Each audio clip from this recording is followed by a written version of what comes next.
Our panel is What's Next? So there's a nice TV series, which name is Game of Thrones, which there's a saying, the winter is coming.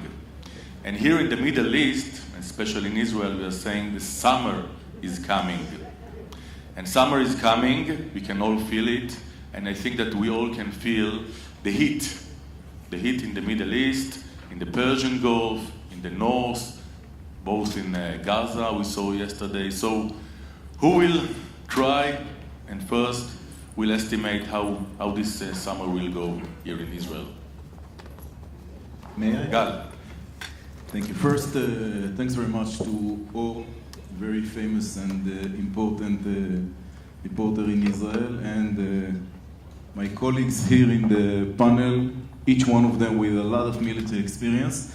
And another important information, which I believe we all know, is something about Shurat HaDin. The context of this conference is the idea that actually, speaking about the wall that confronts terrorism, Shurat HaDin bridge a gap that today no one can bridge, and this is actually fighting in the legal theater of war, which is a very important theater of war. It's a very important arena, and Shurat HaDin is doing an excellent work, and I think Nitzana and Avi and all the team of Shurat HaDin should be very proud, and we are very proud of their great work for Israel, for the Israel Defense Forces soldiers, to fight the BDS and all the rest of the great job they're doing to sue terrorism and to fight against terrorism in this specific arena. So thanks very much, Shurat HaDin, for everything you're doing.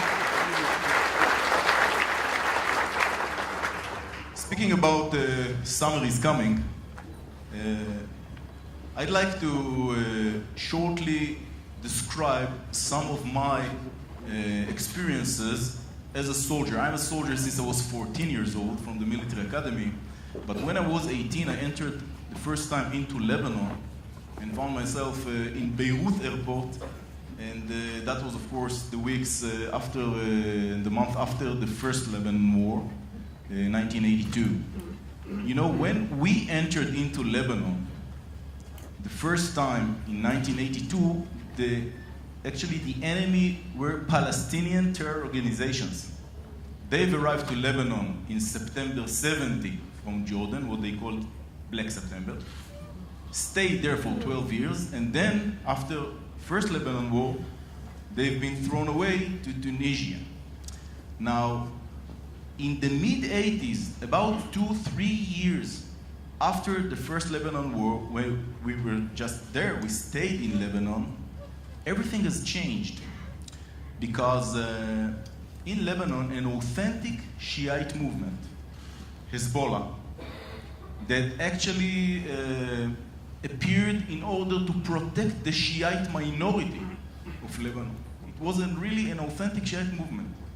Appeared in Jabal Amal, which is in South Lebanon, and wanted really to protect the minority. They appeared as a local forces to protect themselves.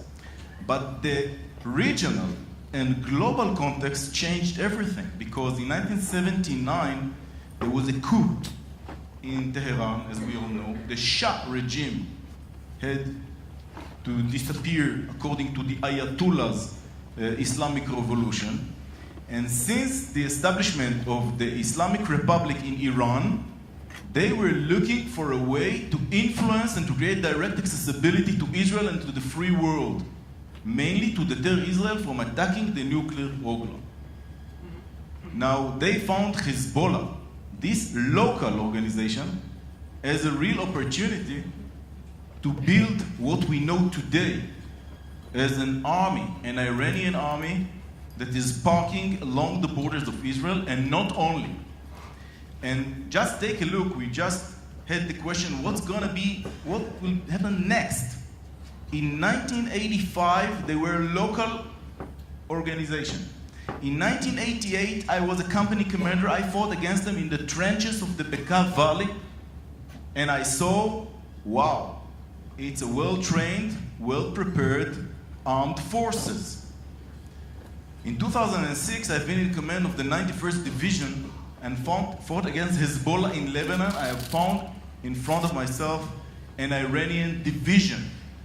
I believe that when General Golan became a commander of the Northern Command, he prepared the Northern Command for a war against an Iranian army.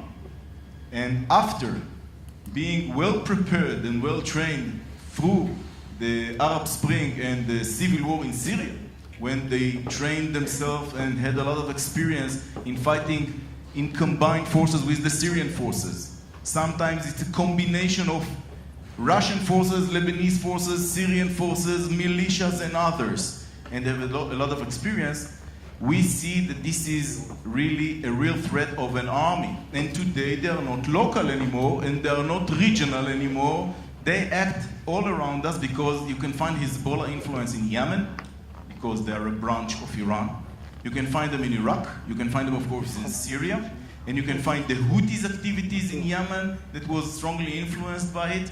And everything you've heard from Eitan Fund, the hero you just heard before, fighting against the Nukhba forces of the Hamas, which are the, let's say, the commandos of Hamas in Gaza, was influenced by Iran and Hezbollah as well. When I saw in Protective Edge Operation 2014 what Hamas is doing in Gaza Strip, I saw actually something that reminds me Hezbollah, and I knew Hezbollah. So everything is running exponential.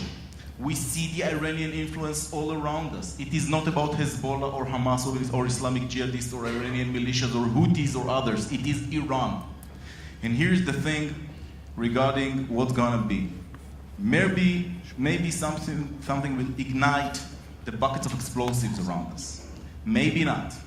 But one thing I would like to put right now on the table is that our Prime Minister Netanyahu, the Israeli government, had quite great achievement in delaying the Iranian nuclear program with an unbelievable successful pressure, global pressure on Iran with sanctions and everything. But all the terror activities that can ignite the buckets of explosives around us, all the things that are happening to us in Gaza and in Yemen and in Syria and in Iraq and in Sudan and all around us, it was not a part of the deal and not a part of the pressure. And one of the things that I hope is going to be during the current turbulence in the Middle East and in the region, with all that is happening in the Gulf and in Syria, and not only, I really hope that if something will be well arranged after this friction, it will include restraining Hezbollah, Quds Force, Revolutionary Guard, the Iranian activities around us, because they became from a local instability factor into global instability factor. And this is something that anyone that will deal with new arrangements in this region will have to take into consideration. Thank you very much. Major General Golan. So I think that every Israeli citizen asks himself or herself, will this summer will end without a new war? What is your estimation? No. No war? No war. No more war. No more bloodshed? Well, I think that basically we don't know. And we need to prepare. It's, the best common wisdom I can, add to this discussion. And but I think that we are going to experience a quiet summer this year. I don't know about the next year, but this year I believe there is no necessarily a reason for another war. But since this conference is about law and war, ethical consideration and war, I would like to add, a few elements concerning the problem in the north. And I would say the following. When you fight high-intensity conflict in mainly urban terrain, the best principle for while planning this war is about proportionality. And it's about proportionality concerning targets, power, and collateral damage. What is the meaning of all that? We in the IDF, I can still say we in the IDF, all right? After 38 years, you can I'm still a reserve officer, it's okay. But in the IDF, we have basically three main missions concerning high-intensity conflict, including, a future war in Lebanon. The first one is to protect our civilians. This is the most important one. And since the Hezbollah threatening our civilians all over Israel, we need to minimize the threat as fast as possible.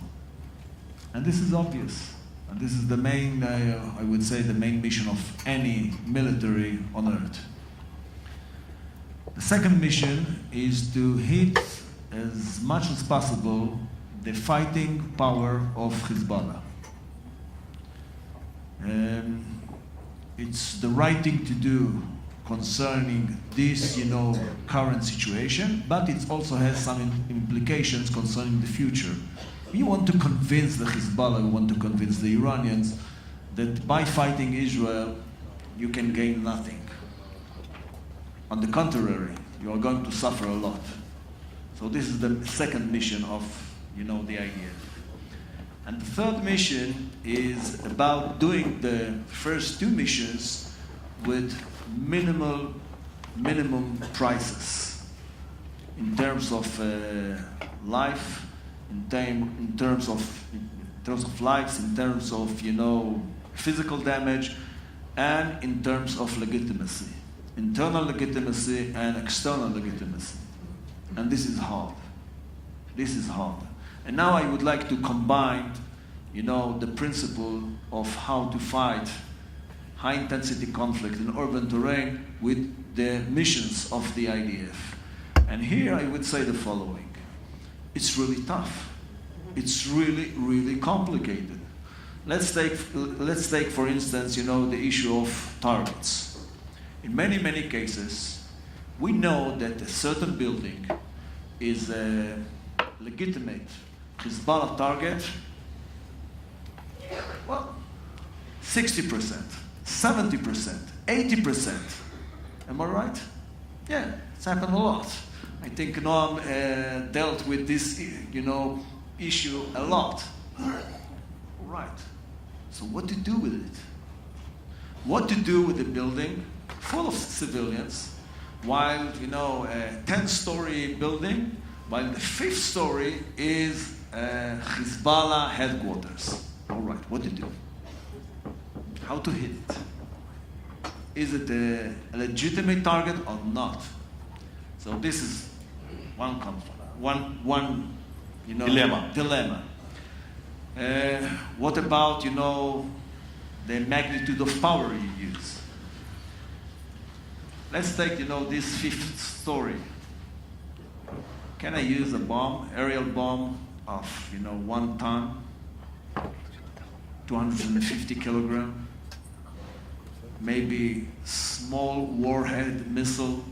What is the right, measure in order to, on the one hand, to achieve your mission, on the other hand, being in the right proportions? And collateral damage. Let's assume that in this 5th floor, we have the most important local commander of Hezbollah. But again, the building is full of citizens. So if you hit this, 5th floor, whether, the collateral damage is reasonable or not. And the answer for all these questions is truly unclear. And therefore, we sit together, military commanders, legal advisors, and we discuss the issue. But who decides? The legal advisor or the commander? Only.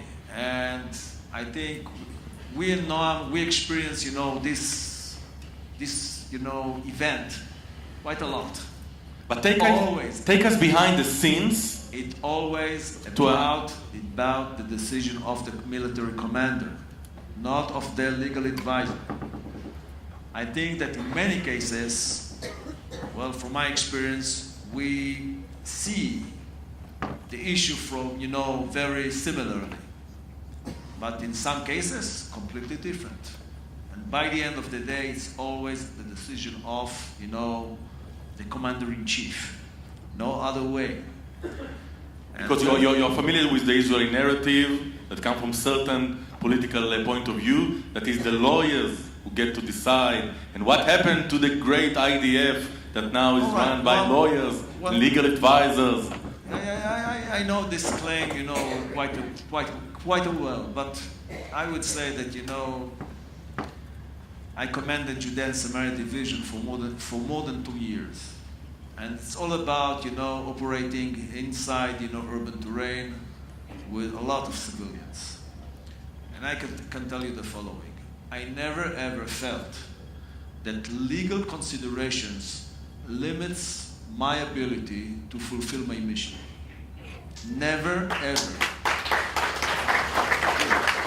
I have to admit, I had the best legal advisors in the IDF.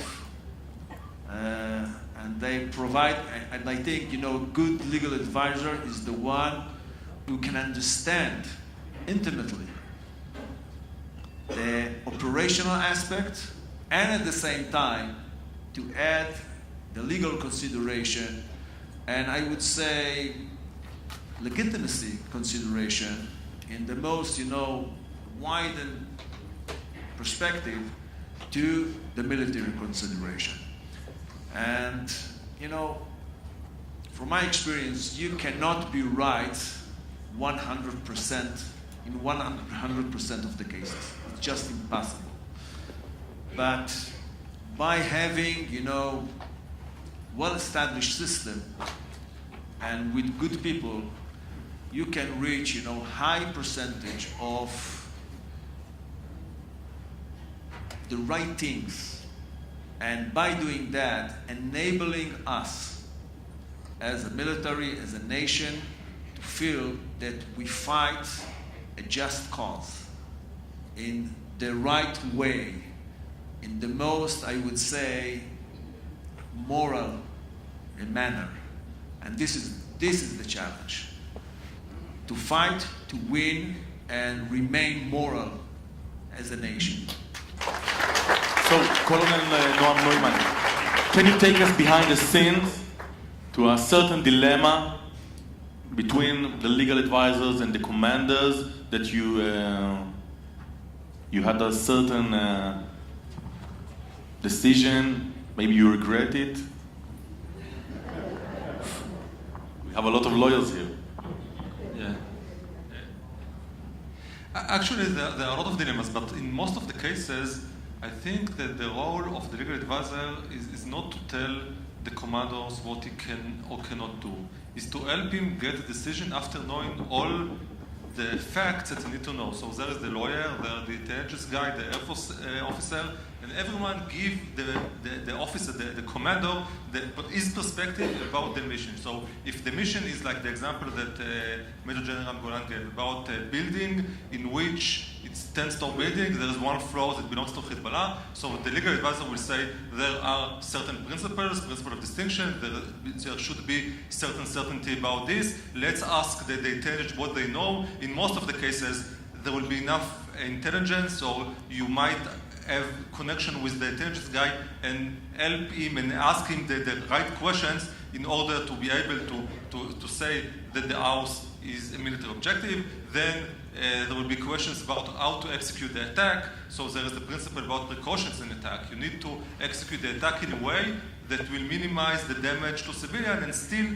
have the military advantage from this kind of attack. So this is called precautions in attack. So the Air Force guy might say, I can use the MK-82, the 250 kilograms bomb or the 1-ton bomb or the direct bomb, and let's assess what are the chances that each one of them will give the command or the advantage that you want. And then there are discussions about what should be done in this kind of case. And then there is proportionality. Proportionality is always a decision of the commander. Proportionality essentially is about it's allowed to civilians and civilian objects will be destroyed as a matter of in the part of a combat, of armed conflict.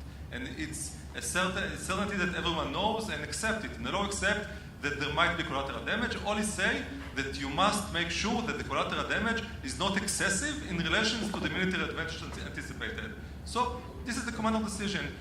The legal advice might say these are the factors that you might take into account. Military advantage is this. You might not account several aspects that just to make damage because you think that it will cause the enemy to be for deterrence, etc. But there is military advantage, there is collateral damage, there are some things that should be taken into account, and then decide if it's excessive or not, and this is your decision, and eventually you'll decide if you continue with the attack and in what way you will execute the attack. Do you have an example of the legal advisor stopping an attack? It's not. I have example in which the legal advisor think that in order to continue with the attack, there is a need for much more information. For example, if you want to attack... more intelligence on the target, for example? More intelligence about it, that you can assume or you can decide that this is a military objective. There are a lot of examples like this, and in some cases there might be the decision there is not enough intelligence, and therefore we cannot continue with the attack. If you want to attack, for example, a power grid of Hezbollah or in Gaza, electricity of the enemy. So you need to have intelligence to tell you that if you do this, there will be specific military advantage in the sense that the enemy will not be able to execute missions or use the electricity for this and that. And if you don't have this kind of information, it might be problematic for you to continue with the attack because this is not a military objective. In most of the cases, no, the IDF does not want to attack things which have no military connection. So in almost every case that I remember, eventually, if you look, if it's important, there will be enough intelligence and you will be able to help the commandos and the staff to achieve the goal while having all the information. Tell you another examples. In about 20 years ago, several commandos think that it's a good way to ask civilians to evacuate the villages in southern Lebanon in order to make pressures upon the government of Lebanon. And if all the civilians will be in Beirut, so it will be good for Israel because we want to pressure them. And the legal advisor say you cannot use civilians for this kind of. You cannot force civilians to move in order to pressure the government. However, if there are so many military, there are plans about attacks in the southern villages on Lebanon. And this is part of the plans that the IDF want. Now we want what the IDF want to achieve. We want what are the targets, and it's not only lawful. You must warn the civilians before the attack in order to not to have this kind of collateral damage, because we don't want them to get hit as part of the attack, and therefore give warning to all the villages that we are going to attack. And if the civilians will go, then evacuate the place and go to northern, and the commander say, okay, this is better idea for us to plan what we want to achieve, and to do it in a way that it reach our goals while still obey with all the rules of international law. So this is kind of the process of the thinking about what is allowed or not allowed to do. And there are, I can give you 10 examples or hundreds of examples like this about the situation. So it's not about lawful or unlawful. It's about this is what the law is. Let's think what is the military objective, and we'll find together a way in which to reach your military goals while still obey the international law. So, Ran Bar Yehoshaphat, what is the problem? We are winning the war on terror. We are moral. I'll tell you what the problem is. What is your critics of that? I'll tell you what the problem Kohelet Forum. I could have given a 5-hour lecture on why there is a problem with legal advisors in the army, but the problem is that this was supposed to be about Hezbollah. And all of a sudden we talk about the IDF are immoral enough. So I think that's so I'm going to take it back to talking about Hezbollah. I'm going to follow up. On what you said about so this is poetic, you're saying. This is a poetic story. No, I could give a 5-hour lecture about why there is an issue with the legal advisor, and I think they're all doing a fantastic job, but why there is a problem, but it's a different panel. You mentioned summer. Every year my mom asks me if we're going to have a war this summer, and I always say the same answer. Yes, I'm just not sure which summer. If it's this summer or the next one. By the way, there is an exception. When there's World Cup, usually we know that there's less chances of having a war, because us and our enemies like to watch soccer. Since 82. Pretty much. So here's what I want to say about Hezbollah.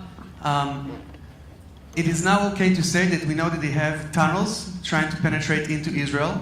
And we know that the amount of ammunition that they have, the amount of rockets that they have aiming at Israel is tremendous. 150,000. I'm going to skip the numbers. But so I do know that I'm going to have a war. I'm just not sure when. But what I do know is that it's going to be more challenging than the First and Second Lebanon War. And I'll give you my reasons why I think that's going to be the case. It's not the only reason, but these are my main 3 reasons. Number 1, Hezbollah has shifted from a militia terrorist organization into an army-scale model. It has the privileges of having amazing training and weapon, and they know how to mobilize their people, and on the other hand, they're able to be hidden like in guerrilla warfare, which is an obstacle for the IDF. And I have to say in brackets here, this just proves to show how useless UN, in particular UNIFIL, is with Resolution 1701, which was supposed to prevent this. So I just had to put this in brackets because Hezbollah was not supposed to gain so much power after the Second Lebanon War, and it seems that right now they've gained tremendous power. It also brings opportunities for the IDF because we now know that while they're acting like an army, it also gives us a few advantages. The second point is that today Hezbollah knows how to work in offense. Hezbollah used to be only on defense. After the civil war in Syria, we know that Hezbollah has gained the tactics and abilities to go on the offense. And if I connect this to the fact that they have tunnels penetrating into Israel, we understand that Hezbollah are... No more. Sorry? No more tunnels. We hope. We hope. But we can understand from this that they are planning to attack Israel, which is a new concept. Now, if I take... And by the way, I want to say one more thing. The Hezbollah today have more war experience than active service soldiers. There isn't one single IDF active service soldier that has combat experience. I'm not talking about commanders. I'm talking about soldiers. Baruch Hashem, let's hope that they wouldn't have to have combat soldiers, but it means that the IDF active service soldiers have not seen war, and many Hezbollah, if not all of them, have actually gained combat experience, gained confidence. They know how to mobilize platoons, which they did not have that ability in the past, and that's dangerous for us. And if I take point number 1, and I take point number 2, I reach my third point, which is the media. The media today will have a significant influence on the results of the future war. And when we know that Hezbollah has the ability to attack Israel in such a severe way, we can also understand that Israel will retaliate, and will retaliate with might force. And for that, Israel's going to have a reaction. A lot of media coverage is going to attack Israel, and the next step will be illegal warfare, which this is a great opportunity to thank Shurat HaDin for making sure that Israel is not only preparing itself military-wise, but also to have a solid legal argument against the future accusations that we will have no matter what it is that we will do. So thank you to Shurat HaDin. I want to say I have tremendous respect for Yair Golan. He's by no doubt a better army expert than I am. However, legally I disagree with him, and also as a low-ranking commander, I see things a little bit differently. I have my 3, I think I've said this actually in the Shurat HaDin panel once. I have my 3 objectives. Number 1 is I need to fulfill the mission, no matter what the mission is. If it's to take down Hezbollah terrorists or if it's to protect Israeli civilians, that's the mission. Number 2 is to bring back my soldiers alive. Number 3 is to try to prevent collateral damage. And also from a legal perspective, I reject the concept of proportionality. If someone attacks me with a knife, I think I can shoot him with a tank. Doesn't matter. And the thing is, between 0 to 100, we have a lot of numbers. No one in Israel is arguing, oh, we should, bomb Lebanon completely and kill innocent civilians. I've not met one single Israeli soldier that says, I have a desire to kill innocent civilians. That's obviously not the case. Obviously, as a commander, we will do everything we can to not hurt innocent civilians. But I want to bring my soldiers back safe. And if Hezbollah are going to fire rockets into Israel, and if they will penetrate Israel and take a town in the north of Israel, Israel will respond, and I hope that it will respond with no proportions. And we will do whatever it takes to protect its citizen. And what we need to do legally is to prepare to the accusations that Israel will receive afterwards. And we need to tell the world that's not because of Israel, it's happening because of Hezbollah. Because if Israel wanted to destroy Lebanon, we could do it in a heartbeat. We don't want to do it, we will do it only if we are forced to by Hezbollah. That is the legal question. Thank you. Okay, yeah, they like you, right? Okay, so I want to add one more, I would like to add to this discussion one more term, which I think we are all familiar with, the Dachia doctrine.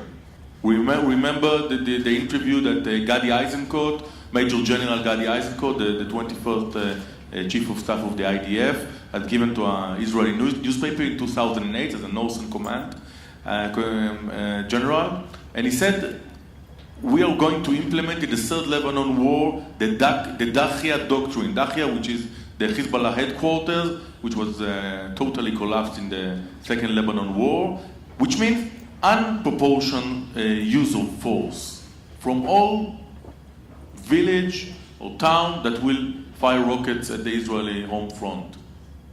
Yair, you wanted to... Well, what you heard right now is a populist approach that, all right, with all the,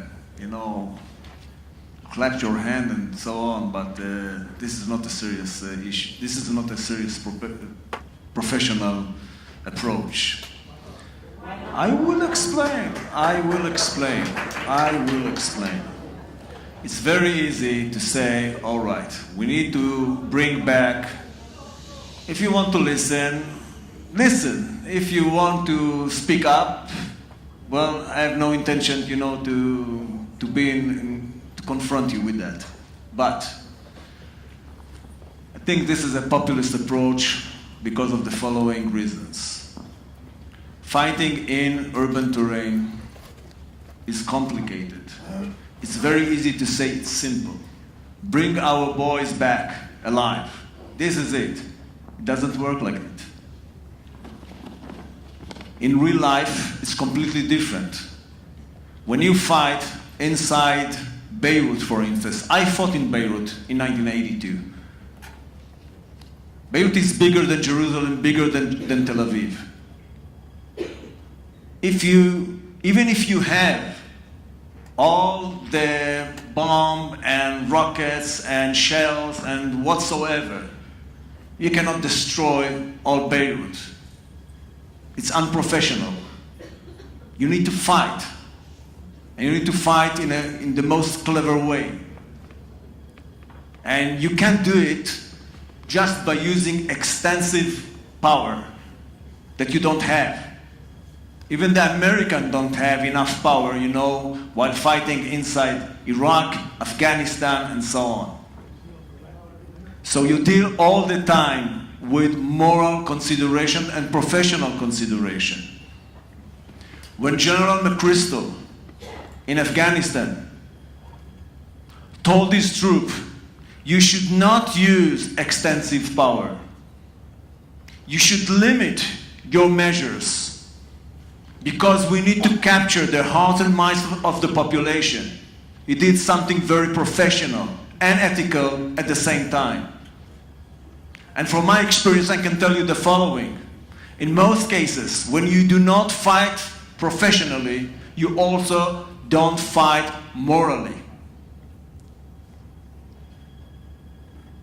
It is possible in a very limited operation, for instance, like in the last operation in the Gaza Strip, to say, all right, we are going to demolish all the infrastructure above soil in order to fight safely.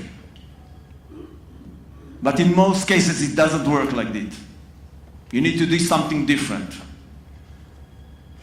And what do you do when you see a lot of civilians in the area you're going to fight in? And they don't move. And you ask them over and over again and they don't move. What do you do next? You always deal with the dilemmas of, all right, to what extent I'm going to use my power and to what extent I'm going to endanger civilian population of the enemy. It's always like that. I can tell you now all kind of stupid stories that it works differently. But this is not the case. I fought there. I'm not talking as a legal advisor. I'm talking as a soldier, a warrior. It doesn't work like it. Always the dilemmas. Always, over and over and over again. What do you see when you see a family, a woman with 3 kids approaching you? You kill them or not? What do you see when you know that there is a building with a terrorist inside, but above him and under him you see civilian families? These are the dilemmas. You can clap your hands. Doesn't matter. It doesn't change the reality how you fight inside villages and towns. And I can assure you, I really appreciate, deeply appreciate what Shurat HaDin is doing.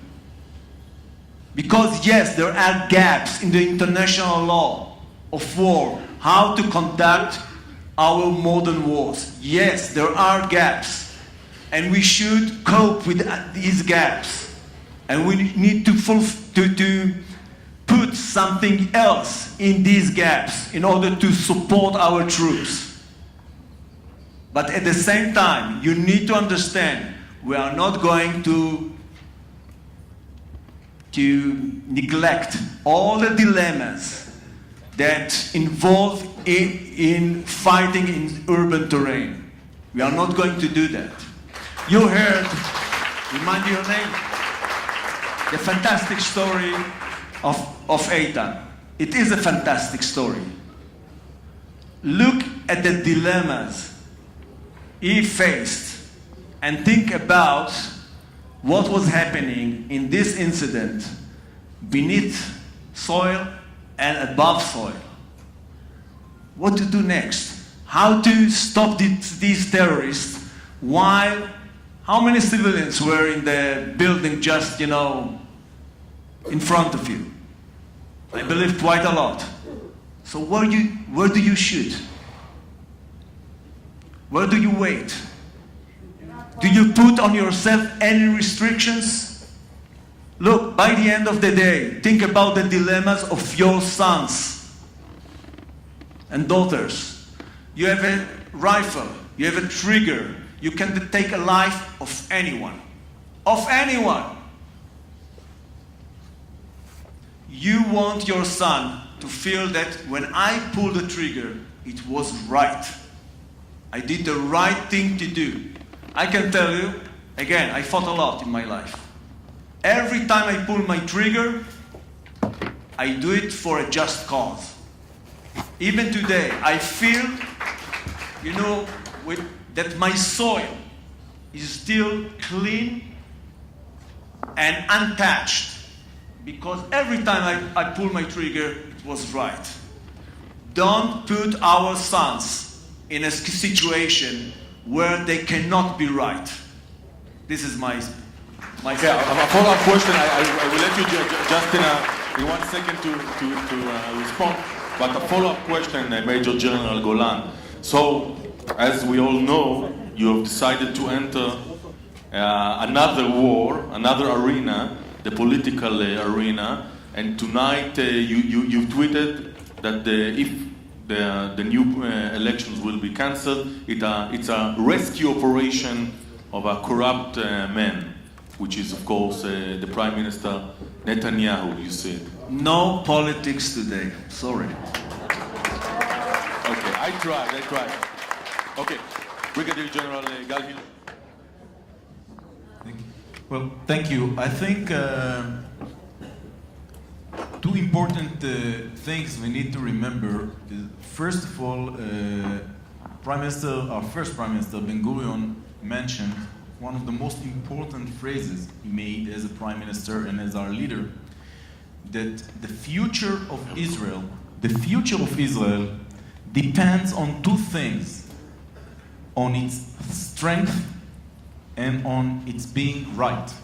It is very, very important to know that today, Baruch Hashem, after 71 years of independence and forced build-up that took us many, many decades, I believe all the audience here understands, and all the panelists here understands and know from their own experience, that actually, technically, we can finish the Gaza problem, technically, in few hours of carpet bombing by the mighty Israeli Air Force.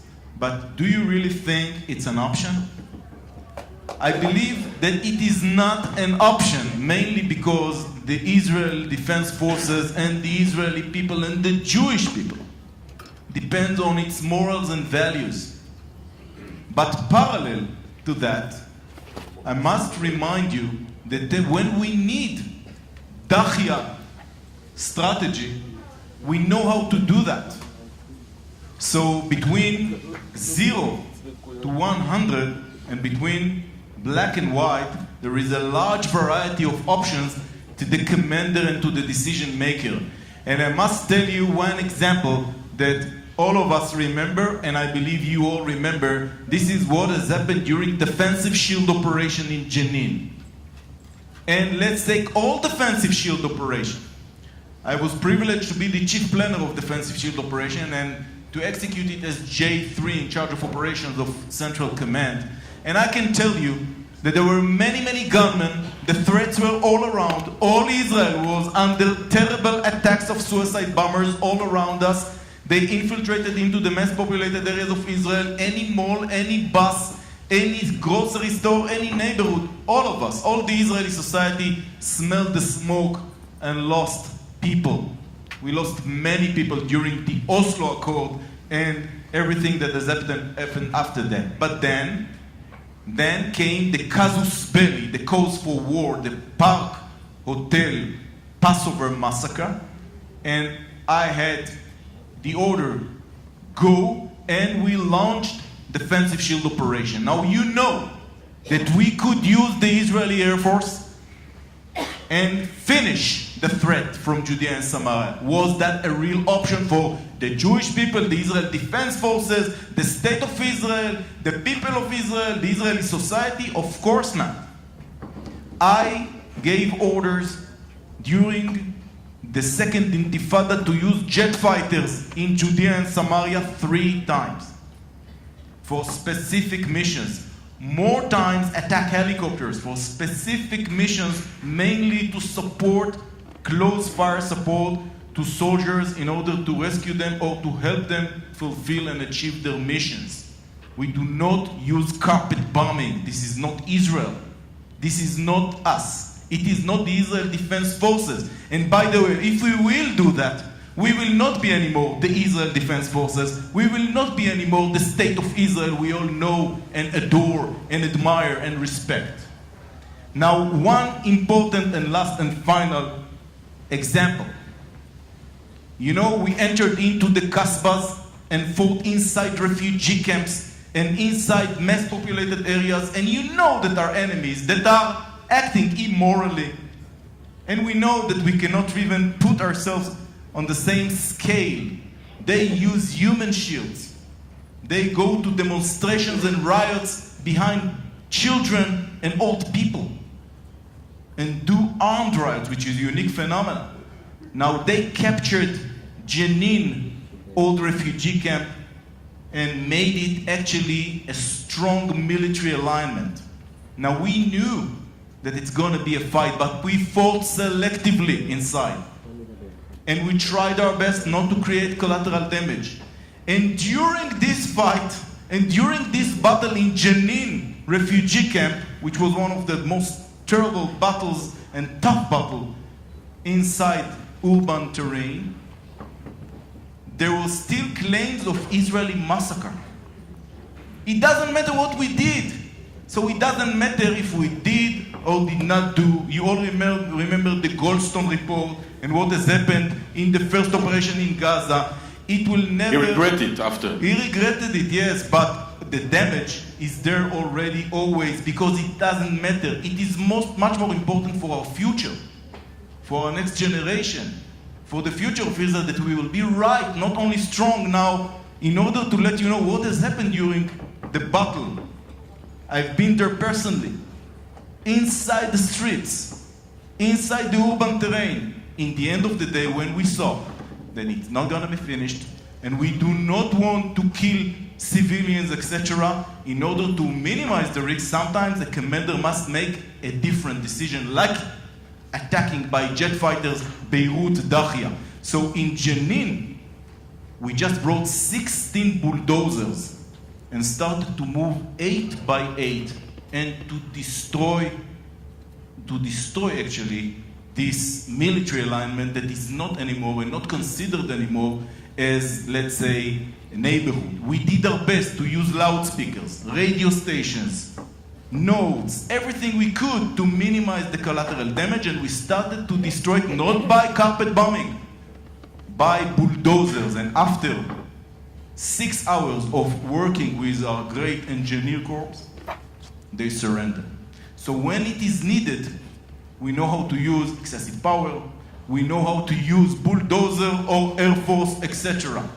But our mindset, our state of mind, the way we enter into the war is we start with morals and values. And as the commander and the commandant of officer training school, Ba'ad Achat, in the Negev, according to Ben-Gurion visions, we first train our soldiers that they need to preserve, first of all, the mission and morals and values together, and a real and good decision-making by a commander must combine the best combination between morals and values and professional issues. If you use only professional issues, you are not more than an engineer.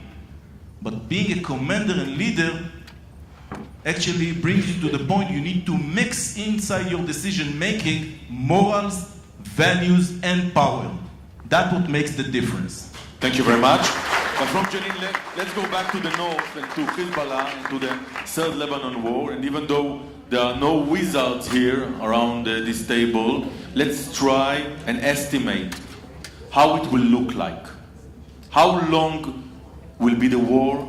What can the IDF of 2019 can assure the Israeli society of the best result it can get from a third war, if it's another UN resolution like 1701, so if it's a 1702, maybe the best scenario for Israel and for the IDF is to postpone as long as possible the next war in Lebanon.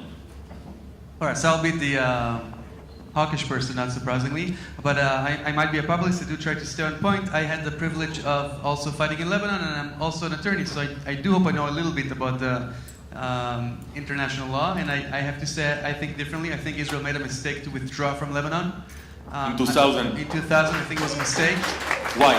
Why? Because I think that we need to understand that in every country in the world, soldiers are there to protect citizens and not vice versa, and I think in the Israeli gut, every soldier that is killed hurts us more than a civilian, which needs to be changed in my mind. And what we had, right now, I like to say we're in the period which is between the First World War and the Second World War. Everyone is saying, just not another war. I just don't want another war. But the price that we will pay afterwards will be a greater cost. It will be a greater cost in civilian life. It will be a greater cost when it comes to our PR. But after the Second World War, fortunately, we didn't have yet the third one, you know, the one that Albert Einstein said that after the Third World War, we will fight with sticks and but the point was that we had the Second World War because people were so worried to bother Nazi Germany beforehand. And if the UK and the rest of the Allies would not hesitate, I think maybe the amount of victims would be much smaller. But what so do you suggest to go to a war against Hezbollah tomorrow morning, to send the IDF, to send the IAF, Well, to an open war. I'm a strong believer in democracy, so I think that it needs to be a decision of the people. What I think is correct, yes, I'd never understand why we go to war when the enemy is attacking us. A couple of years ago, when Hezbollah was spread out in Syria, I heard an army general, I'm not going to mention his name, and he said, so right now no one has a reason to go to war. And I was like, we have a reason. They're really weak. Now it's a great time to go and attack and hurt them, but that's not in our values. By the way, I think can we just put aside we all agree the IDF is a great army and we need to remain with our morals. The question is, how do we fight military-wise, and how do we fight also in the legal warfare, because Hezbollah is violating UN resolutions. The UN is biased against Israel, and we need to understand how we can take this information and use it to our benefits. And when we know that the next war, again, this is my analysis, I'm not the world's expert, I'm only saying stuff that are open to the public. They have so many missiles aiming at Israel. They have tunnels into Israel. They have gained experience fighting in Syria, probably more than every active soldier, not commander, soldier in Israel. Israel will retaliate with great force, not because they want to kill innocent people, I don't have that desire at all, but because if a town is being threatened, and I know that the only way for me to not have families being butchered by Hezbollah terrorists, I have to destroy airports and bridges and roads, which will also hurt civilian population. I truly hope that the state of Israel will not hesitate to use its force. After this will happen, and I'm not a prophet, but I will put my money that is the scenario, Israel is going to be condemned by the whole world, by media, and we need to be prepared for that as well. And if all we're going to do is talk about how morally we can be and not think about what are the legal arguments that we can use, how we can stop funding Hezbollah, because Hezbollah is getting its money from Europe, from harvesting wheat and selling it in Europe, and we need to stop that, because that is what is most crucial. Now, the best way to prevent a war is to be prepared for the war, and I know that the stronger the IDF is, that is the way to weaken the motivation of Hezbollah to go to war with Israel. Okay, your response, Yair. By the way, as a number two in the IDF, or as a general in the IDF, were you considering to initiate a war while 40% of the Hezbollah force were in Syria? Well, the best time to attack Hezbollah in a manner of preventing war wasn't probably in 2014, 2015, while the Hezbollah was deeply involved in the war in Syria. Fortunately, the Israeli leaders, the political leaders and the military leaders were clever enough to avoid this, kind of initiative. I don't take my colleague, saying as a serious saying. Unfortunately, sorry to say that. But in a democratic country, you do not use your power and send your troops to war just because you see a fantastic opportunity. No, not at all. Not. They don't like it.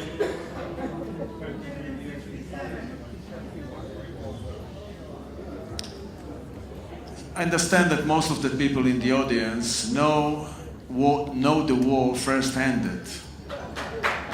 That's the impression I got. Well, I can tell you the following. Fighting in southern Lebanon, in order to win the war, needs a major land operation. A major land operation.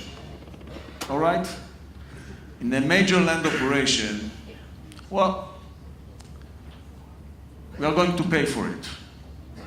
And think about any future prime minister in Israel, no matter what is the name, no matter what is political stance. But look at the responsibility. You send the IDF to a war that some 400, 500 soldiers won't be back. They are going to finish in graves, funerals, sorrow, suffer, human suffer. This is the decision you are going to make, each one of you. as a prime minister. So now you need to think whether I'm going to initiate war, or maybe Israel is strong enough and Israel has a very strong deterrence capability. And maybe we need to rely on our deterrence capabilities and avoiding war. And we're deterring Hezbollah even today? War. I don't think, recently we destroyed 6 Hezbollah tunnels. Each one of them could be, a just cause for a war. But we didn't went to a war.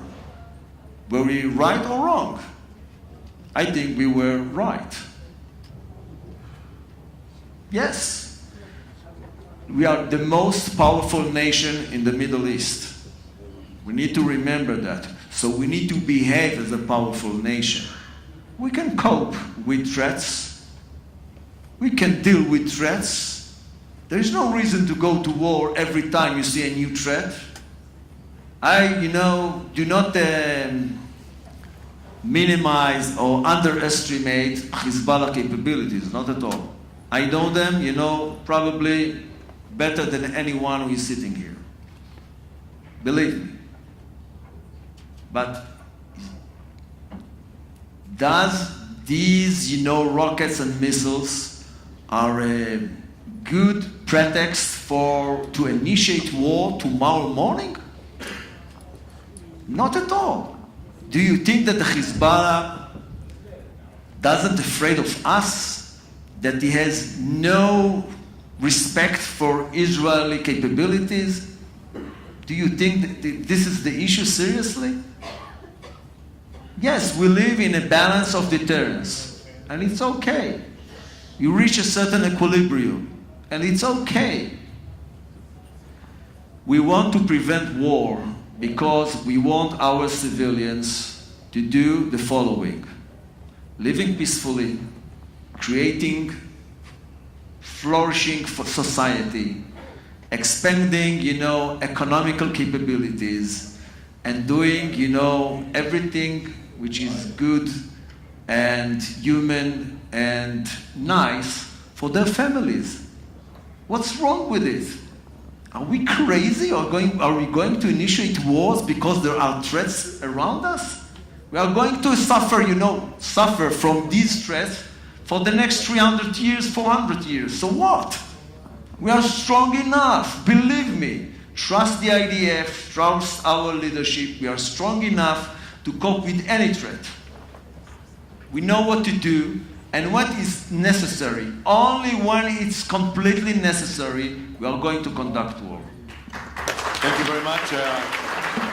Final words, Noam Neuman. Final word. Okay, we don't have enough time, so I'll do it short. I think 3 main comments to the things that were raised during the last session.